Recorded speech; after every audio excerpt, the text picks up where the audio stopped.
Is it worth buying a vintage guitar? Let's find out.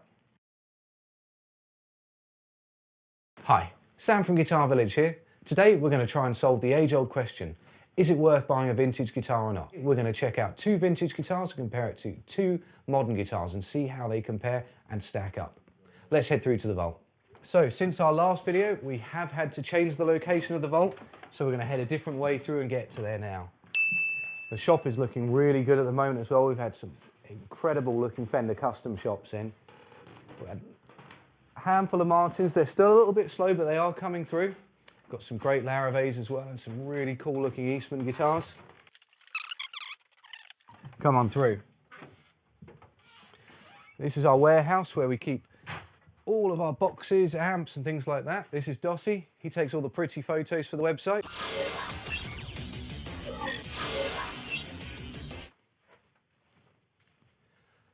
Now let's head upstairs to the vault.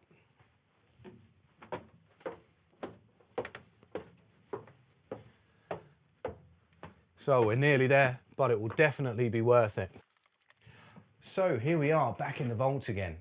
Now there's some really great looking guitars that have turned up in here recently, but one that caught my eye was this mid-60s Epiphone Century.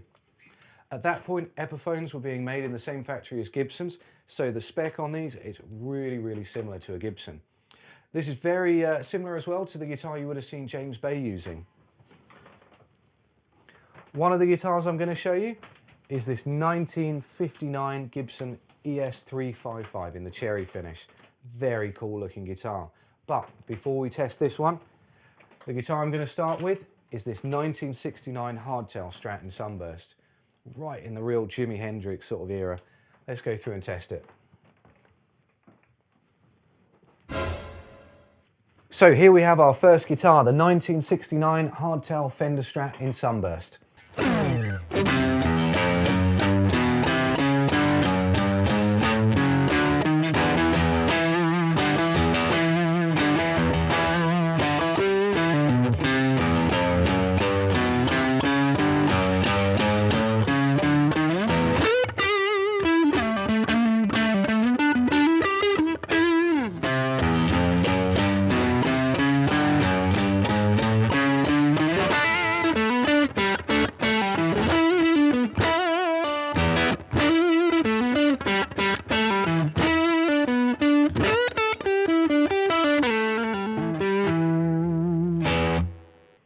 Now, to give you a bit of context with what was going on in 1969, the Americans were putting the man on the moon. Just at the same time, Fender were bolting two bits of wood together, putting some strings on it and calling it a guitar. Also, as I mentioned, 1969, that's proper Hendrix era, and we actually deal with Roger Mayer, and he is the man behind the Jimi Hendrix fuzz. And I've spoken to him on the phone quite a few times about Jimi Hendrix, and he was on tour with him quite a lot, so he told me a few funny stories, and he said that Hendrix would actually get through 7 Strats a month because he used to have one sacrificial one for every gig. He also told me that he used to disconnect the tone pots as Jimmy never really used them, and he just used to kind of whack them with his hand when he used to get a bit frantic with his playing.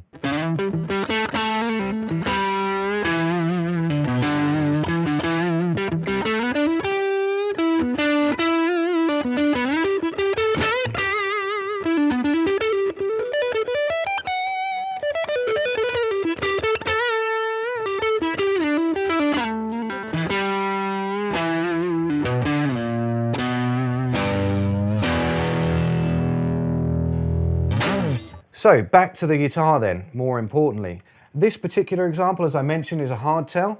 So you've got no trem there. It is very light as a result of that, and I think this particular piece of wood is quite light too. Being a 1969 model, it's a polyurethane finish, not nitrocellulose. However, that being said, the front of the headstock is finished in nitrocellulose, and you can see some lovely lacquer checking and some discoloration of that really nice kind of golden brown colour on the front there compared to the back. It's also had a refret, which is brilliant for a vintage guitar because it just makes them play so much better. And I think it makes comparing them to a new guitar a lot easier. Now, that being said, with the comparison, let's grab a new one up and see what it's like. Here I have a custom shop Greg Fessler Masterbuilt Strat. This is a 69 reissue in candy apple red. It's one of the super heavy relics, so you can see Greg's really gone to town on this one. It does have a trem, so when we do the sound comparisons in a moment, you have to take that into consideration. But straight away, it's a little bit heavier than the original one. And just looking over the guitar, I mean, it just looks very cool. I think what you get from the custom shop is a vintage looking guitar, but with some really modern refinement in there as well. They always tend to fit big frets, unless you want to spec smaller ones out. And everything just seems to work really well on them. I would say that if you're considering buying a vintage guitar, like the Strat I just showed you, I mean, that's £11,000. So if you said, look, I've got £11,000, I want to put that into a custom shop master belt, you can pretty much have any variation of the Strat you want. You could go for the hardtail, you can go for the trem, any pickups, you can choose the neck profile you want. You might want to add an extra fret on there if you play up the dusty end quite a lot. You could have locking tuners and so many options.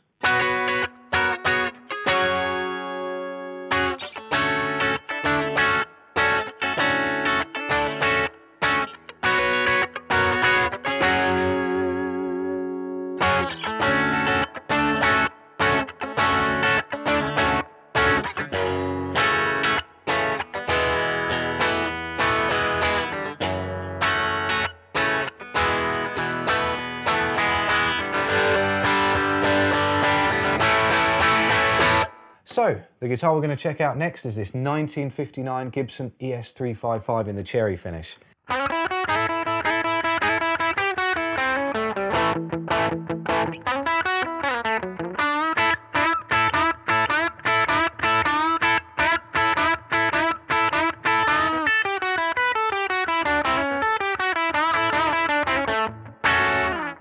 This is a really cool guitar, and it's got a really nice unique feature as well. So when we look at the top of the guitar, it has this gorgeous bird's eye maple going on there, but when we flip it over to the back, we've got a flame maple back finish, and that looks incredible. Back to the front again. So we have a gold Bigsby fitted to this, and it's got loads of tarnishing and age wear, and you can see where the players held it. Very cool. Has a varitone switch, which was considered an upgrade for Gibson at the time. And also, something that you won't notice from the front is that this is actually wired for stereo. So when Gibson released this, the idea was that you would get a Y-splitter lead with it. So you get a stereo jack goes into here and then splits to two mono jacks. And the pickup selector determines which output that goes to. So you could wire this thing into two different amps for two different sounds, and you wouldn't have to use any pedals, which kind of didn't really exist when this came out anyway, but you wouldn't have to mess around with going to an amp to change settings. You literally just flick the switch, you're on the neck pickup to one amp, switch back down, you're on the bridge pickup to another amp, or in the middle, both at the same time. It does make it a bit tricky when you're using them with a standard mono lead, because you have to pull the jack lead out a little bit just so you can get the neck pickup out.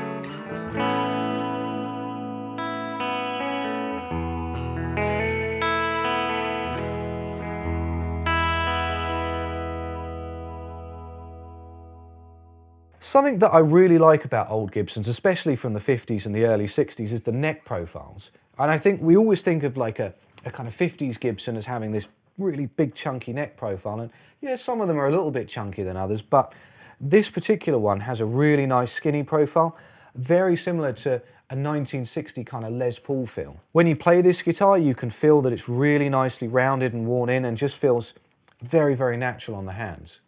Now, let's take a look at a modern reissue. Here I have a 59 reissue in the ebony finish. It's got the VOS treatment on there, so you get some kind of light hazing to the finish and a little bit of patina to the gold hardware as well. And I think this is perfect for someone that kind of wants a vintage guitar but doesn't want that kind of aging done to it as well. Just some light stuff, so it looks like it's been kept in a case for 60 years or whatever. Now, I mentioned about the neck profile on the last guitar as being nice, quite skinny. This one isn't too far off. It's a little bit chunkier, but not a lot. But the thing that you do notice is, even though Gibson do roll the fretboard edges, you can feel that it's not as broken in as the old one. And you know, you're kind of right to think, well, it shouldn't be. The original guitar I just showed you had PAF pickups, which are really, really desirable, and a lot of players want that sound. And if you find a vintage PAF set for sale on somewhere like eBay or wherever, the prices are going up quite a lot. Gibson have come up with some new pickups designed to get some of that PAF sound. This one has the custom buckers. They're Alnico 3s, they're unpotted, and they sound very open, and they've got that classic woody tone that you like from a Gibson. Now, in a moment, we're going to compare these and just listen to how those pickups sound compared to each other. And I think if you're the sort of person that wants a vintage guitar but doesn't want to pay crazy money, this is a really good way to go.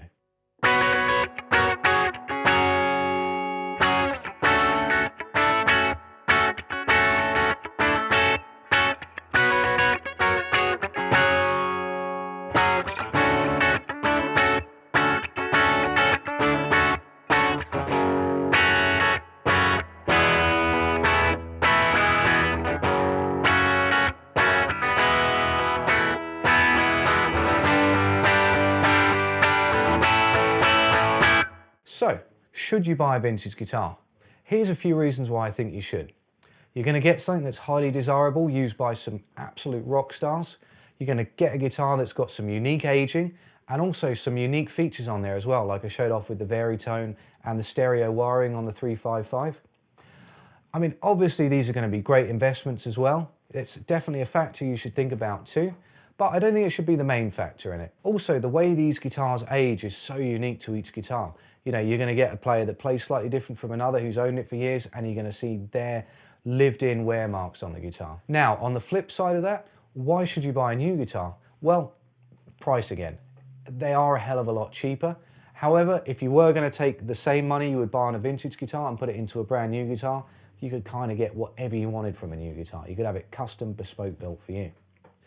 Now, the other reason you might want to look at a new guitar is maybe you don't want something that's been played in by someone else. You want something that's brand new, fresh out the box. And I would say, in terms of comparing the new to the vintage, is in terms of playability, they all played extremely well. The old ones felt a little bit more broken in than the new ones. In terms of sound, I think splitting the 355s apart would be very tough for me.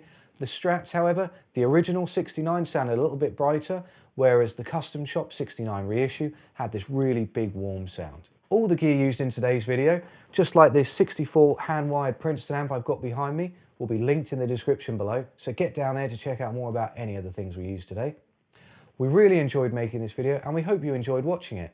We'll be bringing out new videos every Friday at 4 PM, so make sure you hit the subscribe button now to stay up to date with our latest content. And don't forget, give us a thumbs up too.